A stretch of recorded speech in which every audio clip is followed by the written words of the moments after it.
नमस्कार प्रिय विद्यार्थियों। समाजशास्त्र की यूट्यूब कक्षा में आपका स्वागत है। श्री कल्याण राजकीय कन्या महाविद्यालय सीकर से मैं घनश्याम सैनी। आज हम चर्चा करते हैं एम.एन. श्रीनिवास ने जो भारतीय समाज में सामाजिक और सांस्कृतिक परिवर्तन की कुछ अवधारणाएं दी थी उनके बारे में।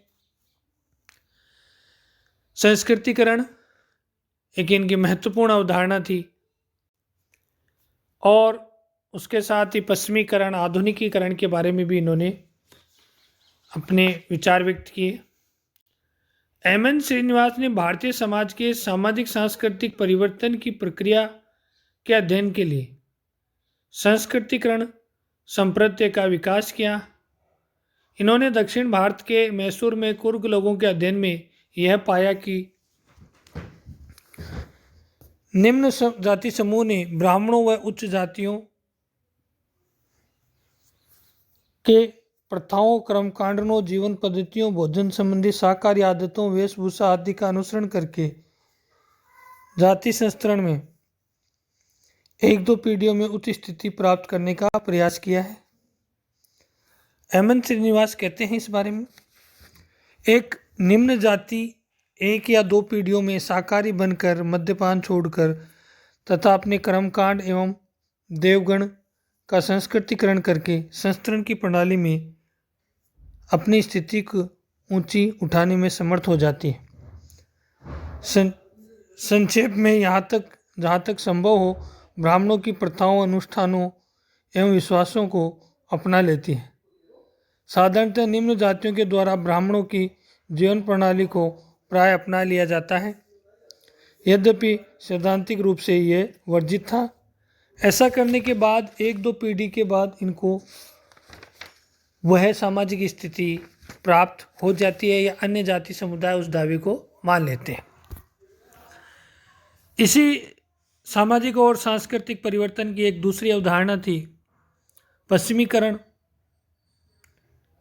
ब्रिटिश शासन व्यवस्था का भारतीय समाज पर क्या प्रभाव पड़ा उसे इन्होंने पश्चिमीकरण की अवधारणाओं के द्वारा प्रदर्शित या व्याख्यात किया है। पहली बात, भारतीय समाज के रहन सहन, वेशभूषा, खान पान, रुचियों, शिक्षा, प्रशासन, कानून, अर्थव्यवस्था, राजनीतिक चिंतन, साहित्य तथा अन्य पक्षों पर ब्रिटिश शासन का गहरा प्रभाव पड़ा था, जिसे पश्चिमीकरण कहा गया। पश्चिमीकरण यानी पश्चिम के देशों के अनुसार अपनी जीवन प्रणाली या जीवन शैली को ढाल लेना। एम.एन. श्रीनिवास कहते हैं, मैंने पश्चिमीकरण शब्द का प्रयोग भारतीय समाज एवं संस्कृति में उन परिवर्तनों के लिए किया है जो 150 वर्षों के से अधिक समय के अंग्रेजी शासन के परिणाम स्वरूप उत्पन्न हुए हैं, और यह शब्द प्रौद्योगिक संस्थाओं, वैचारिक व मूल्यों आदि विभिन्न स्तरों पर होने वाले परिवर्तनों को अपने आप में समावेश करता है। लिंच महोदय कहते हैं कि पश्चिमीकरण की अवधारणा में पश्चिमी पोशाक, खान पान, तौर तरीके, शिक्षा विधियां और खेल मूल्यों को सम्मिलित किया गया।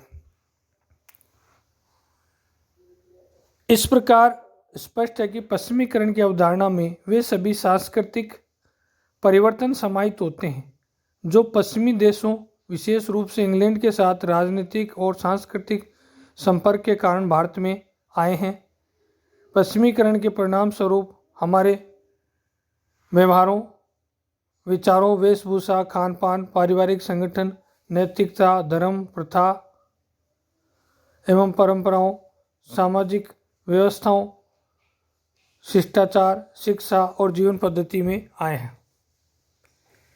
हमारे यहाँ जो प्राचीन जजमानी व्यवस्था थी, जाति व्यवस्था थी और कुछ प्रथाएं, रूढ़ियाँ, परंपराएं आदि भी पश्चिमीकरण के कारण प्रभावित हुई हैं या यूँ कहें कि पूर्णतया बदल गई है।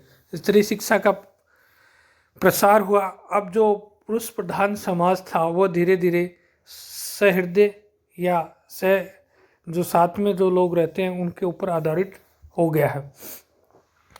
पश्चिमीकरण की विशेषताएं। पहला बिंदु नैतिक रूप से तटस्थ। एम.एन. श्रीनिवास का कहना है कि पश्चिमीकरण शब्द नैतिक रूप से तटस्थ है। यह शब्द परिवर्तन की अच्छाई अथवा बुराई का द्योतक नहीं है, वरन प्रत्येक परिवर्तन को पश्चिमी समाज के अनुकरण का परिणाम माना जाता है। व्यापक संप्रत्य।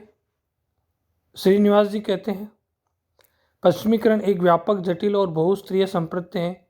वे सभी परिवर्तन जो पश्चिम के प्रभाव के परिणाम स्वरूप आए हैं, चाहे वे भौतिक संस्कृति से संबंधित हो अथवा अभौतिक संस्कृति का विषय हो, इसके अंतर्गत आते हैं। वैज्ञानिक संप्रत्य। पश्चिमीकरण एक वैज्ञानिक संप्रत्य है क्योंकि इसके द्वारा किसी भी समाज में घटित होने वाले परिवर्तनों का विश्लेषण किया जा सकता है। इसमें अच्छे बुरे मूल्ययुक्त लक्षणों का विवेचन नहीं किया जाता है।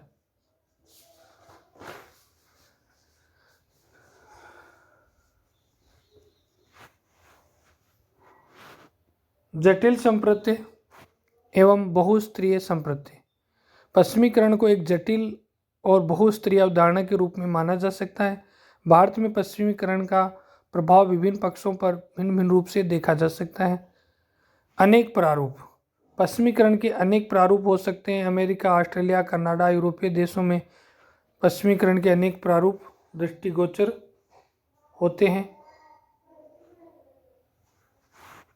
जिनमें कुछ तत्व समान रूप से पाए जाते हैं। भारत ने पश्चिमीकरण के रूप में अंग्रेजी प्रारूप को अपनाया क्योंकि भारत में 1857 के साथ ही लगभग वहाँ से अंग्रेजी शासन यहाँ पे रहा। अंग्रेजों ने यहाँ पर भारतीय शिक्षा प्रणाली, शासन व्यवस्था और यातायात के साधन इनको विकसित किया।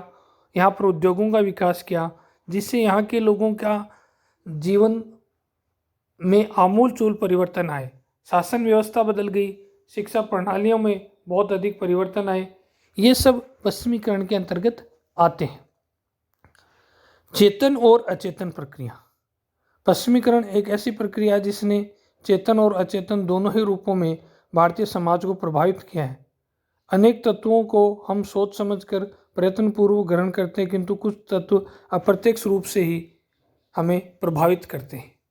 जैसे हम चर्चा करें कि अंग्रेजों ने भारत में पाश्चात्य शिक्षा प्रणाली लागू की, जो समानता, स्वतंत्रता और भ्रातृत्व की भावना या वैज्ञानिकता तार्किक पूर्ण थी। ये शिक्षा प्रणाली अंग्रेजों ने भारतीय समाज में पढ़े लिखे अपने सहयोगी बनाने के लिए लागू की थी, परंतु इस शिक्षा प्रणाली का अप्रत्यक्ष प्रभाव ये हुआ कि भारतीय लोग स्वतंत्रता और लोकतंत्र के प्रति जागरूक हो गए और अंग्रेजों को अपना शासनकाल छोड़ना पड़ा। पश्चिमीकरण, पश्चिम का भारतीय समाज पर प्रभाव, ये प्रभाव प्रत्यक्ष भी था और अप्रत्यक्ष भी था। दोनों प्रकार से भारतीय समाज व्यवस्था को प्रभावित किया। एम.एन. श्रीनिवास इस अवधारणा का प्रयोग भारतीय समाज के सामाजिक और सांस्कृतिक परिवर्तन को परिलक्षित करने का प्रयास करता है और इसके द्वारा ये बताते हैं कि भारतीय समाज में पिछले 100-150 वर्षों में कौन कौन से परिवर्तन हुए, किस प्रकार भारतीय लोगों के सांस्कृतिक मूल्य, जीवन शैली आदि परिवर्तित हुई। लोगों ने पश्चिमीकरण के द्वारा अपने जीवन स्तर को किस प्रकार सुधारा। इस प्रकार एम.एन. श्रीनिवास ने पश्चिमीकरण और संस्कृतिकरण के द्वारा भारतीय समाज में होने वाले सामाजिक और सांस्कृतिक परिवर्तनों को बताया है। धन्यवाद।